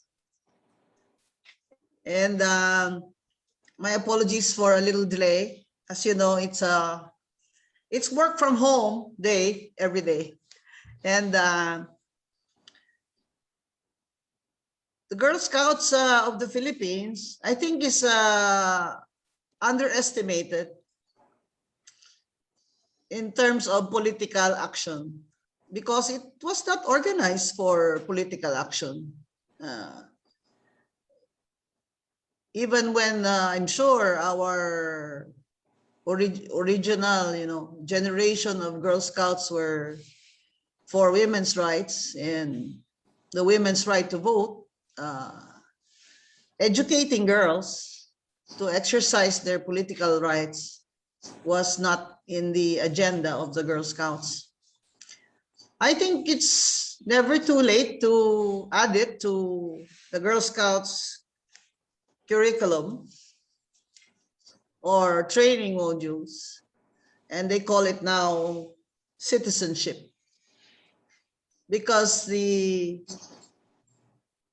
educating girls and young women on their political rights opens the door to many doors of leadership in the future. We can prepare our girls for a good quality education if we work with the Department of Education. We can prepare our girls for preparedness for climate change if we raise their awareness about the dangers of climate change, which is not in their education curriculum. We can prepare them for many other things, but we cannot prepare them fully for their future with a government that may be bad for them if we do not raise their awareness about their political and social rights. That's why exercising the right to vote in democracies is very important for women and girls. Because after all, it is the women and girls who bear the heavier burden of raising families, sending children to school, and finding jobs. Why? Because in all these areas, women have a disadvantage. For example, girls in many families suffer discrimination in their own family because their parents prefer that their brothers go to school first or take higher degrees if the resources of the family are not enough. So we are advocating for political rights because that is the source of power. Politics is a source of power. Government is a source of power. That's why it's very important that we teach the girls, our girls, on the importance of voting for the right candidates. But first, they have to register. The nationwide activity organization of the Girl Scouts is a perfect fit for having pushing for a program for voter registration, because the Girl Scouts is present in all provinces and all cities and municipalities. As of today, we have new registrants that number around 5.45 million, and a majority, more than a majority of them are women. In the last 3 elections, more women registered to vote and more women actually voted than men. So I cannot overemphasize the importance of voting for women and girls in our country. And yet, when governments produce laws and policies, women are still at a disadvantage. So it is not just encouraging our young girls and women to register and vote. It is equally important that we raise their consciousness on what quality of leaders we should be voting for. I think in this regard, the Girl Scouts of the Philippines has not only the network, but also all the connections and the machinery that it can use to educate our young women and girls on their power to vote. So my friends, thank you for inviting me to send this message. I hope that I can be active someday in some of your projects also. Thank you very much and magandang hapon po sa inyong lahat.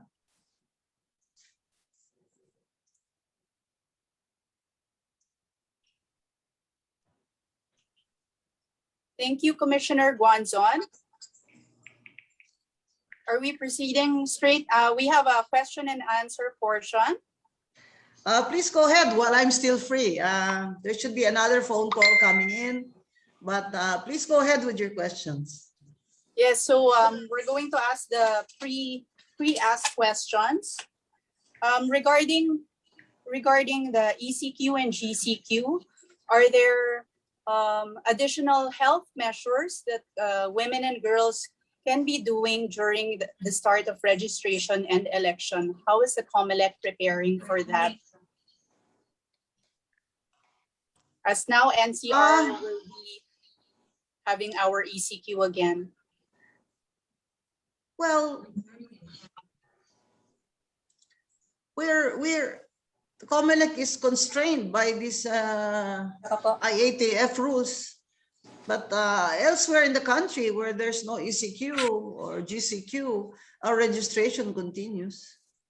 And in fact, we have barangay satellite registration for towns and barangays that have zero local transmission. I think what the Girl Scouts can help us with is going on the radio. You can go on the radio and encourage your friends, families, and all Girl Scouts to register and vote. I think you should use, you can use social media a lot because that's how we reach people now. And the power of the Girl Scouts as a nationwide organization is going to be very helpful in encouraging girls and women to register and vote. There's a question here by Dr. Amelia. She's asking, will the registration be extended? It's a no, we cannot extend the deadline, which is still September 30. The reason is because we have to prepare the project of precincts. We have to assign voters lists to precincts. So we have to do that before December. So that takes around 2 months. So we cannot move the registration. So far, we have a good number, 5.45 million new registrants. What we're thinking of to increase this is to just automatically revalidate those names of voters who failed to vote in the last 2 consecutive elections. There's about 7 million of them, and around 700 have revalidated their registration.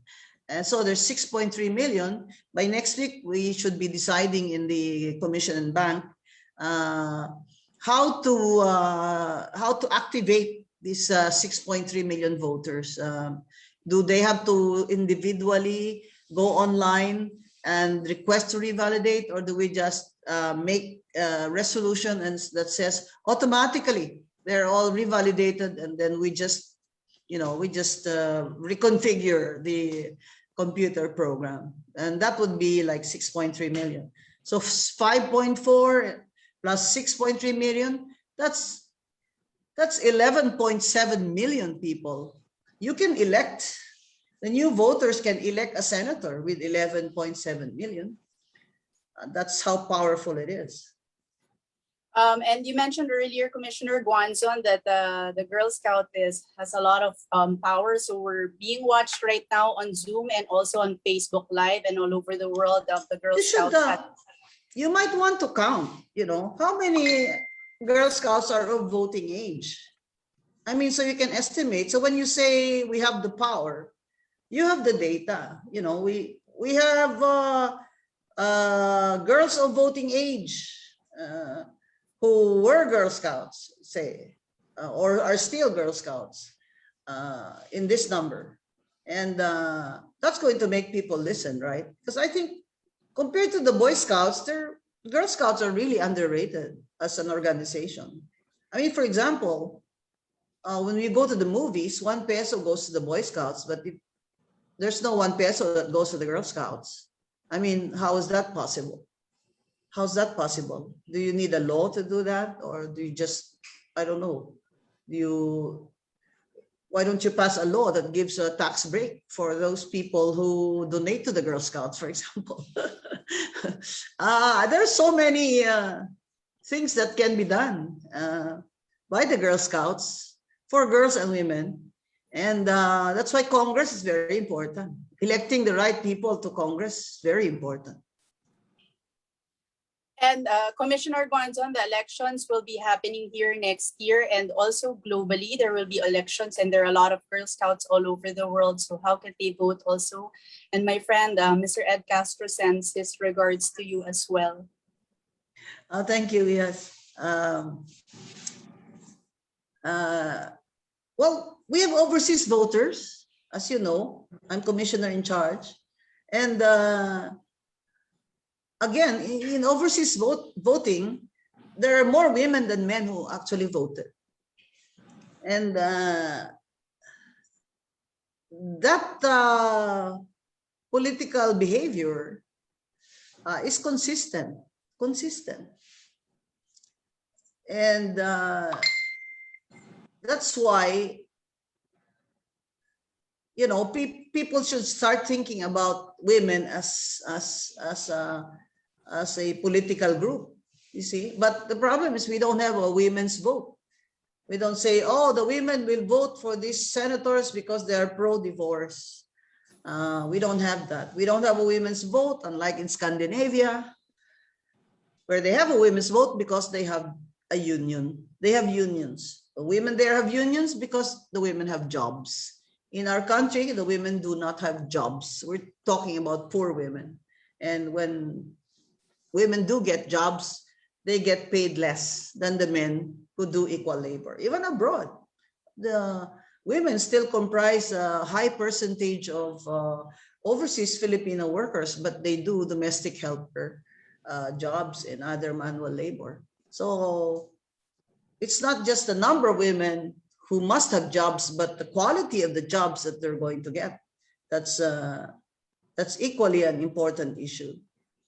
So you can imagine how much this pandemic has had a terrible impact on women and girls. Because let's say there are 4 million people who are unemployed. They don't tell us how many women are actually unemployed now. We should find out from NEDA or the DOLE. I mean, and then what's the impact of staying at home to girls psychologically, emotionally, to child abuse, to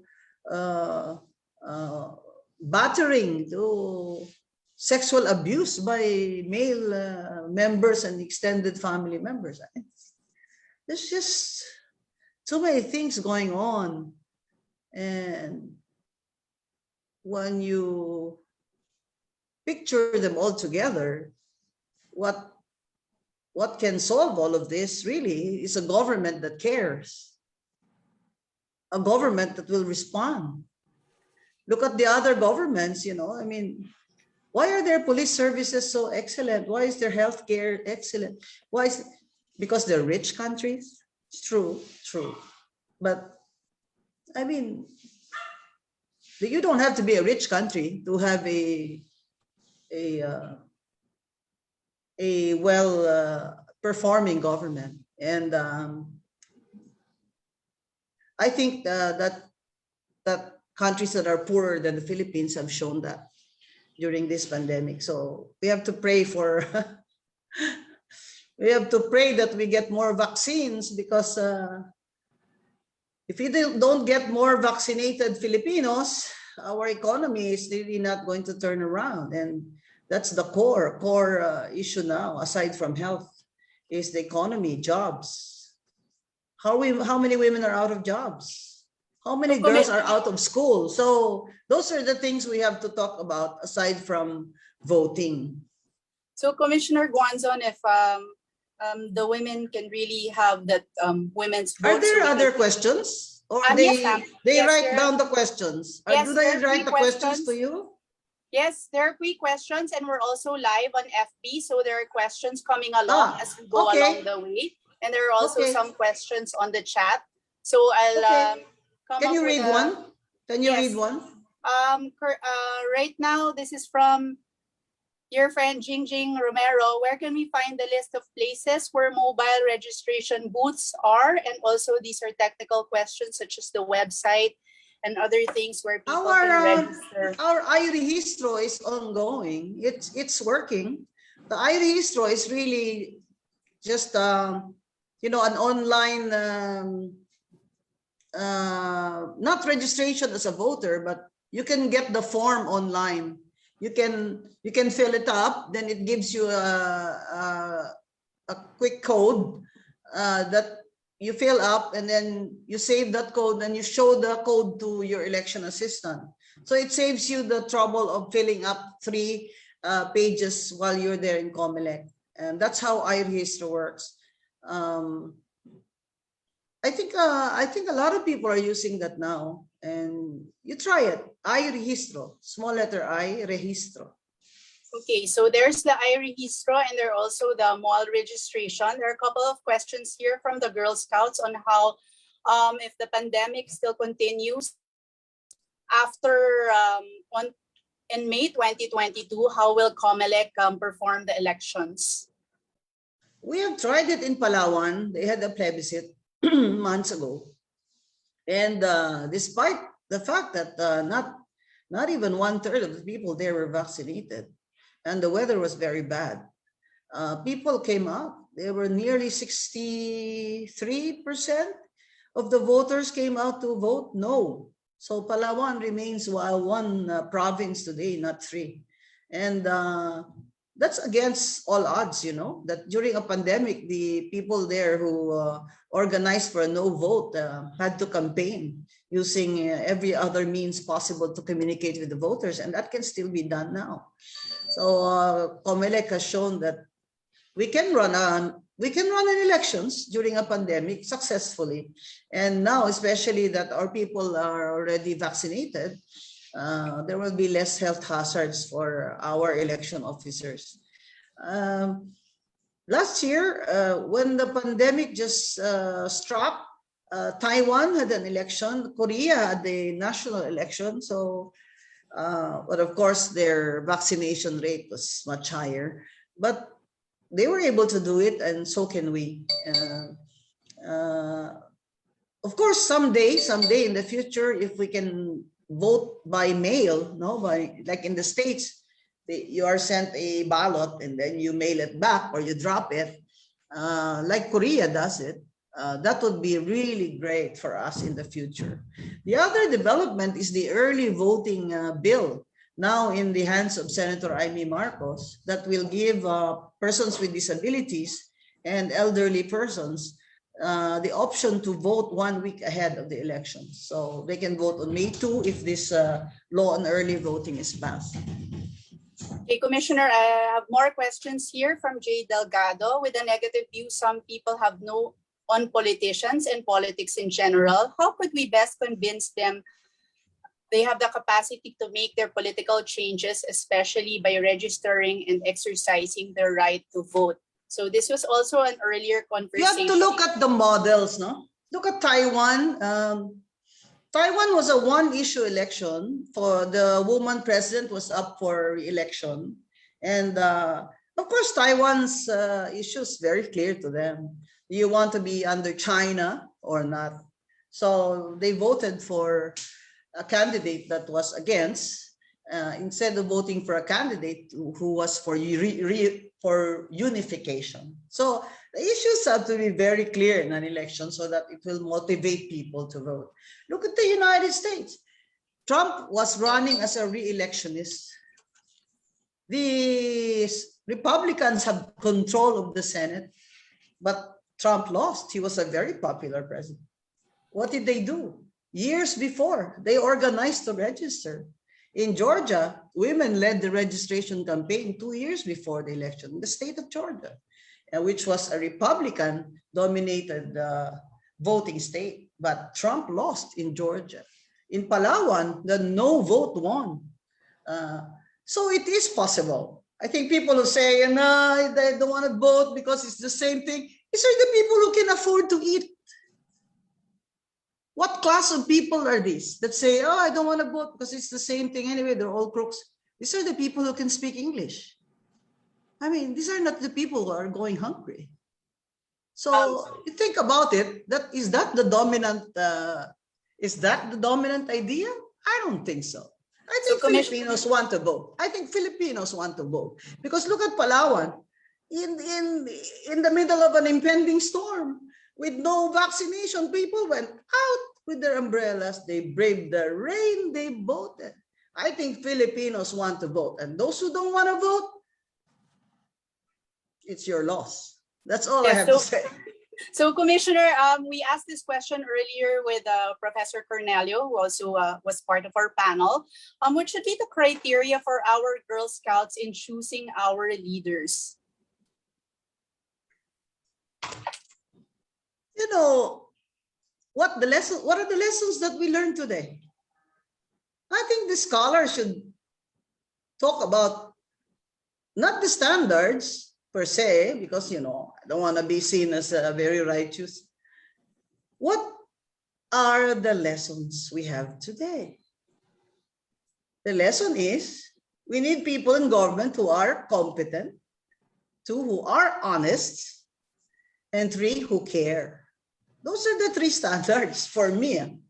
Because everybody can say, oh, I'm good for the people, I'm honest, I'm like that. But, you know, corruption is still an issue now, more than so. Even the president admits it, that corruption is still a problem in our country. You know, Indonesia was very corrupt. You have to look at models, so that you can see that there's hope for our country. Indonesia was #1 corrupt in Asia. We were like number 6 at the time. And they said, as a people, we cannot progress. If we continue this, that our government's corrupt, we're going to go bankrupt. What they did is their president and their legislature created an anti-corruption commission headed by a very honest team who prosecuted government officials, and now it's off the top 5 most corrupt countries list. And that matters a lot if your government wants to borrow money from banks. If your corruption index is high, they're going to say, no way.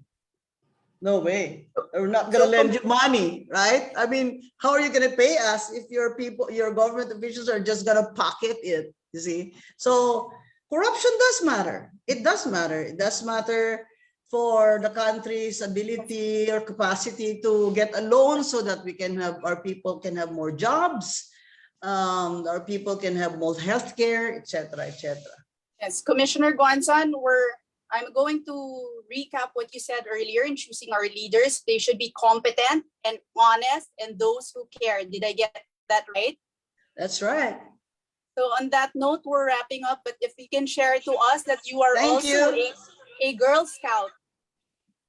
Yeah, I was. And my mother was president of the Girl Scouts of Negros Occidental Council for many, many years. And that's really one of her identities that stuck in my head when I was a young girl. And I think Girl Scouting, if you're a child, it matters to you because it gives you a chance to socialize. It gives you a chance also to meet new friends and play while learning. I think it's very important that girls can socialize and politicize. So let's keep up the great work, and I hope to be of help to the Girl Scouts of the Philippines more actively someday. Thank you very much. Thank you, Jing Jing. Stay on a little Sis. bit, Commissioner Guanzon. We have Dr. Nina Yuson, our president. Commissioner Guanzon, this has been an eye-opener for Girl Scouts, and I think by your first statement, it has also challenged us. I think more and more, understanding political change is taking time in our country. So we have to really plan this step by step and how we can do it, because the Girl Scouts has the promise and law, and it is to love our country. So thank you so much for being with us this afternoon. And we hope to see you volunteer for Girl Scouts.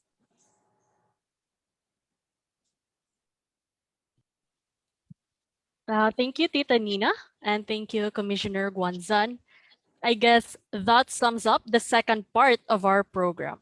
And just to reiterate what Commissioner Guanzon said, it is girls and women who bear the heavier burden. Hence, we advocate for political rights and active political participation. It is our source of power. Voting is power, and we must exercise that power wisely. We shall now proceed to the awarding of certificates to our esteemed guests. May I request our National Executive Director, Ms. Maria Dolores T. Santiago, to read and present the Certificate of Appreciation.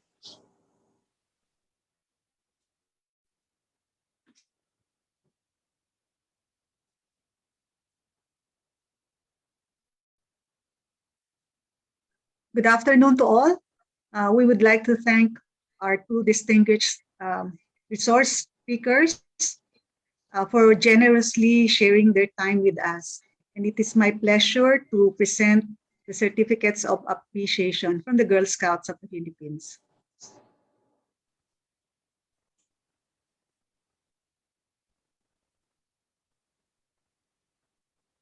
Can we make it bigger?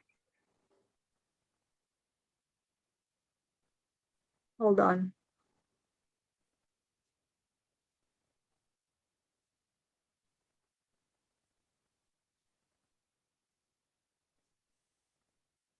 Girl Scouts of the Philippines Certificate of Appreciation presented to Dr.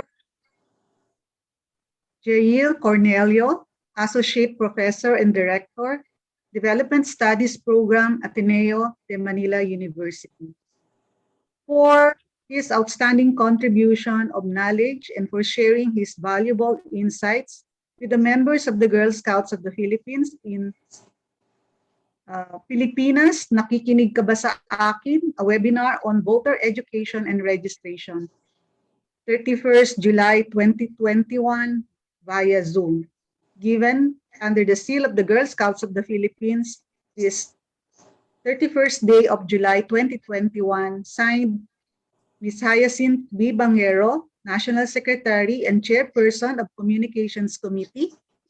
Yours truly, Maria Dolores T. Santiago, National Executive Director, and Dr. Cristina Lim Yuson, National President. Thank you very much, Dr. Cornelio. Ma'am Beng, thank you so much. Thank you so much. This must be the most elegant certificate I've ever received. It really is so nice. We will send you the true copy. This is virtual, but we promise we will send you the true copy.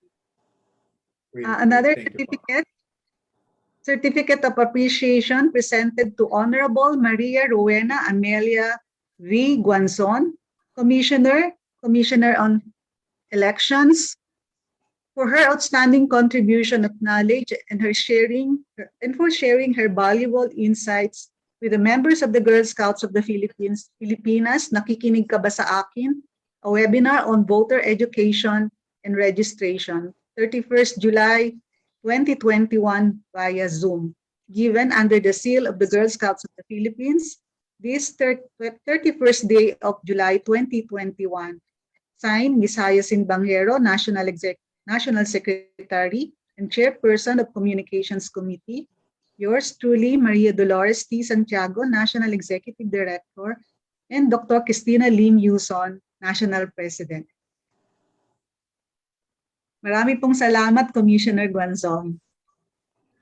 Once again, thank you, Dr. Cornelio and Honorable Commissioner Guanzon, for imparting your knowledge and sharing your time with us in this significant event. To formally close our event, let us welcome Dr. Christine P. Aranilla, Communications Committee Vice Chairperson, for her closing remarks. Hello, everyone. On behalf of the Girl Scouts of the Philippines, again, I would like to thank our distinguished speakers today, Honorable Maria Rowena Amelia V. Guanzon and Dr. Jayeel Cornelio, who both elucidated on the importance of our participation for the forthcoming national election. In parallel with our goal in nation building, exercising our rights and performing our duty as citizens of this country are inherent amongst us Girl Scouts. Doing so allows us the freedom to choose the government leaders deemed qualified and best exemplified the standards we set according to the Girl Scouts promise and law, and leaders who will lead us to achieve our goals as an individual and as a nation. After all, we emulate our very own beloved founders and pillars, suffragists Josep Alianes Escoda and Pilar Hidalgo Lim. Pilipinas, nakikinig ka ba sa akin? Tayo ang Pilipinas. Let our conscience speak and our voice heard. Paano? Magparehistro po tayo at bumoto. Let us be influencer, encourage our families and friends to exercise the right of suffrage. Tayong Girl Scout, di ba, laging handa? Ihanda po natin ang ating mga face mask, face shields, as we troop to COMELEC offices and later on to our respective precincts. This is Girl Scout Christine, congratulating each and every one of you who participated in this webinar for choosing to get involved. Good afternoon, and as I close this successful webinar, may I share this to you, this shout out. Mabuhay ang Pilipinas. Mabuhay po tayong mga mamamayang Pilipino at ipagpatuloy po natin ang pagtataguyod sa ating mahal na bansang Pilipinas. Maraming salamat po. That concludes our webinar on voters' education and registration. Again, this has been Cadet Girl Scout Aliza Sofia Manondo of Western Mindanao Region. And Cadet Girl Scout Sirlevi Granali of Visayas Region, your moderators, saying thank you to all our resource persons, guests, titas and ates, and fellow Girl Scouts for your time today. Remember, there is no such thing as a vote that doesn't count or that doesn't matter. It all matters. Kaya, hashtag magparehistro ka na. Have a great day ahead, everyone.